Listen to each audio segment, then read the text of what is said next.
Hello and welcome to another episode of Epic Geek Out, the only show on the internet where Norman Bates takes really long showers. I'm your host, Chad. I'm your host, Rob, and today we're going to be giving our review of A&E's new series, Bates Motel. As always, you can check us out over at Twitter at Epic Geek Out. Also, make sure you subscribe to our YouTube channel. Hell, you can like us on Facebook, facebook.com/epicgeekout, and also check out the website, www.epicgeekout.com. But let's get into a review of Bates Motel.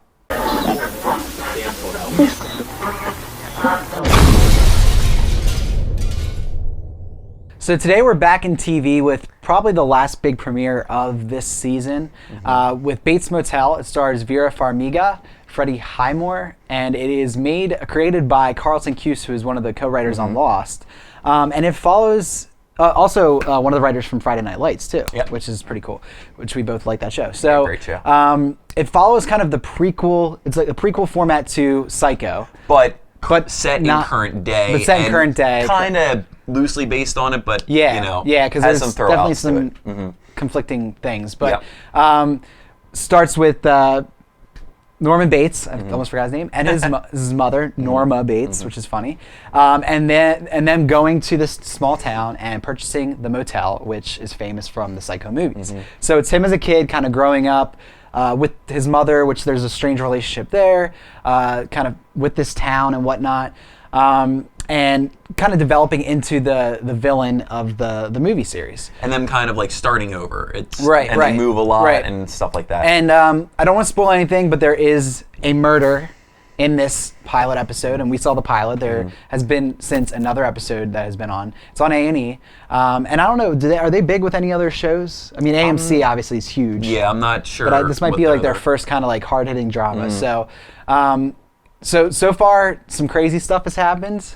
What do you think of it so far? Yeah, so I've seen Psycho in the past. I respect the franchise for what it is, but I don't think that there's many like just huge fans of it. Yeah. So I was interested to see how they were going to take that franchise and play with it a little bit and kind of make it their own. And as a pilot, I really enjoyed the show. I think the acting across the board is pretty top notch, and all the characters seemed believable. There were some moments where like just the four hot like that was kind of ridiculous. Crazy popular girls like just flock to this kid for no reason, and maybe they'll tie that in the future that I don't know, they were doing it a joke or some reason. I don't know. It just, there were some things. The police officer kind of acted like really suspicious for like no reason, things like that. But I like the show, and I like all the little callbacks that they did. I think they shot some scenes really well, where the hotel or the house where they lived in was, kind of ominous in the background, and it kind of like was foreshadowing and all those things. And I just, for not being a huge fan of the franchise, you were still able to pick up on the things. And then it ends with this like 5 or 6 seconds, and it's like, what's this? Yeah. What's going on? And it really did a good job of piquing my interest. I think the characters are strong, and you're rooting for the different characters in different ways. So, I'm going to stick with it for a while. I enjoyed it as a pilot. I think Freddie Highmore, he does a great job carrying the show and making you feel for him, how he just kind of wants to, he sneaks out to go to the library, which he wasn't even allowed to go to the library. Right, Turns out to be a party. He didn't even realize that. So, like, I enjoyed it. And so, yeah. Yeah, I echo that pretty much. I think that the strongest part of this show are the characters and the actors playing them. All very great actors in their own right, and they nuance the characters in ways that I think is part writing, part acting. But like Norma Bates, the mom, very interesting character, because at points through the pilot you root for, and at points you like loathe her. So that taking you on that journey in just an hour pilot, which there weren't many commercials in this pilot. And let me also say, like it's more than an hour. I feel like she plays it young and he plays it old. So it's weird because of course she's the mom and of course he's the son. Right. But like I feel like they meet in this like odd middle ground where like she's acting younger for her age in some points, and like the way she reacts to situations, he's acting older. So it's like they kind of meet in this like odd cross section of like and there's like this weird tension of like I don't want to say sexual because that's a little weird, but there's like this weird thing with Psycho. Love, It's like and it just the way that they portray that is and he says mother, amazing. Things like that. Yeah, like it's so it's nuanced. Really. Nuanced, yeah. I mean that's the best way you could say it, because it's just the undertones and everything is just so great. And I think a lot has to do with acting and also writing. Freddie Highmore, obviously key in this because it's the main character of Psycho. So he has to carry this, and he does a really great job. I think it's great casting there, and obviously very awesome and other stuff she does, and really great in this.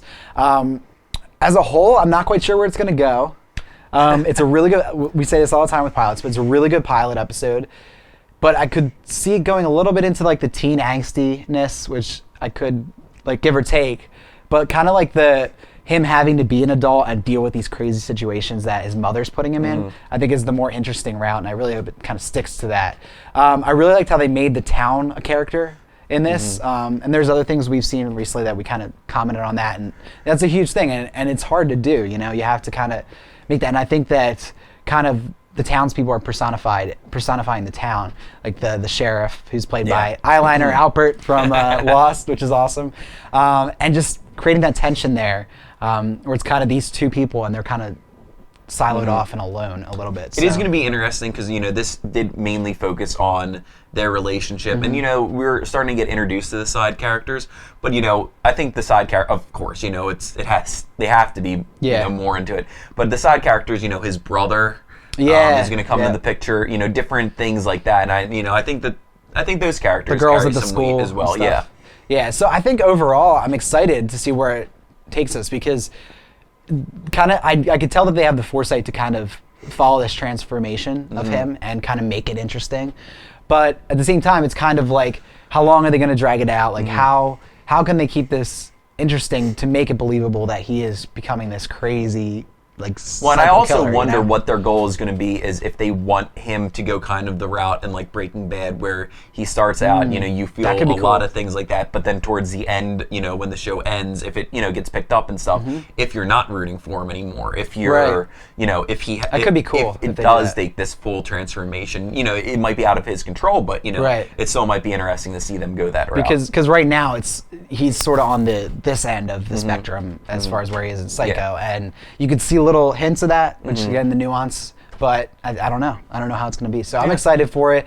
I think that above all else, it's proved that it's a worthwhile prequel, and it's going to show us some interesting things, and I think that relationship is interesting, and it's definitely worth it. And I love the fact that they just said, we're loosely basing this off of the movie. We're going to set this in current day, and then there's not going to be like that thing we went through with The Americans, where it was set before, but we didn't feel like it was, and because it's current. They have iPhones, stuff like that. So it's nicer because in those small towns, you can still make them feel old when they are still set in current day. Yeah. So I like that they decided to go that route. Yeah, so it's definitely worth a watch. It's on Monday nights at 10 p.m., so it's kind of late, but it is a little graphic at parts with both blood and other things. So make sure you check it out.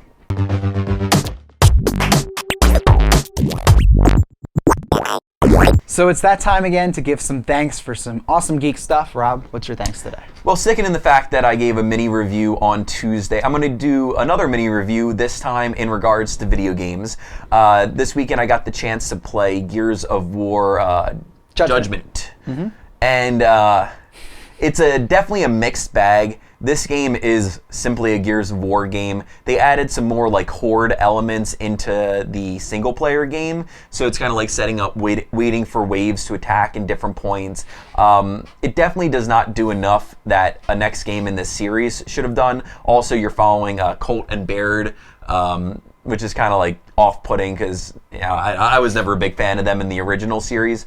Though my time with the game, I kind of enjoyed some parts because it was just playing a couple new maps for Gears, but I think overall it didn't do enough to really solidify a new title, and I won't be going and buying it. I did rent I don't know if it was supposed to be like a huge release like the Gears numbered ones, but yeah, I definitely agree. It's a little bland. Yeah, it's kind of, and like how the way to introduce the new weapons, which none of them I played really like. Was like, I'm happy to play this.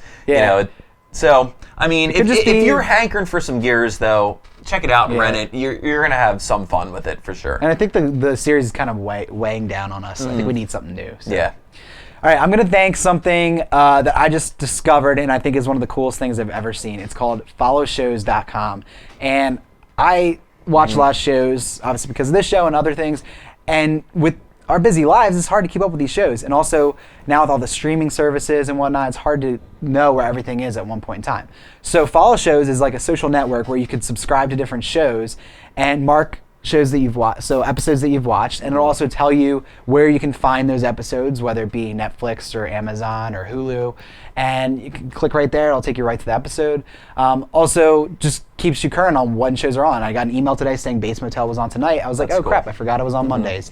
So really exciting. I think it's really cool. Really simple concept, but something that I think was needed. God forbid you miss one episode in this year. But for example, no, also, I agree. I'm actually going to go on it. I'm going back and watching Justified, so now I can go through there and mark what I've seen, mark what I haven't seen. Because when they're not all listed in Netflix, it's hard to remember where you're at. So, and an increasing pile of shows. I'm going to use that too because the DVR broke with not broke, but it stopped recording some episodes of How I Met Your Mother. So you can go back so and then see. and I knew I missed them, so I'm going to go check that out. It's pretty cool. Get caught up. And also, like, I can friend you on it and like that's we can talk stuff. So it's really cool. So check it out, followshows.com.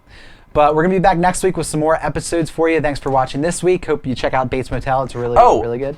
Quick mention, Saturday, March 30th is International Tabletop Day. Yes. So grab a board game, grab some friends. You can go on their website, which Chad can add to this video, and you can find a place that's hosting like a meetup for the games. We're going to be taping an episode at our local game shop. So get involved. Definitely check that out and check out that episode next week. Special episode. Yeah, awesome. So that's it for this episode. Have a great weekend. Play some board games, and we'll see you next time.